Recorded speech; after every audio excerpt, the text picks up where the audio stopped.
SEOscience.com. Like when you're first starting out, I remember in my first job, one of the main things that we got told to do was just start including alt text on everything with keywords inside.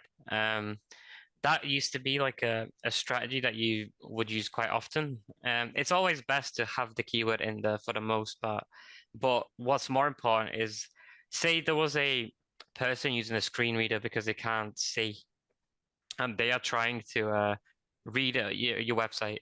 So you have say you have an image, and sorry, you have a H1, then you have a little bit of text, and then you have the image itself, then the alt text inside the image, and then the caption. If all three of those, the H1, all four of those, the H1, the text, and the image, alt text, and the image caption, all use the same keyword, the screen reader would then read that as like basically the main keyword every single time as it's passing the site, which isn't a great user experience. It might do okay for the SEO side, but as far as user experience goes, it would be it's not a great idea to include it.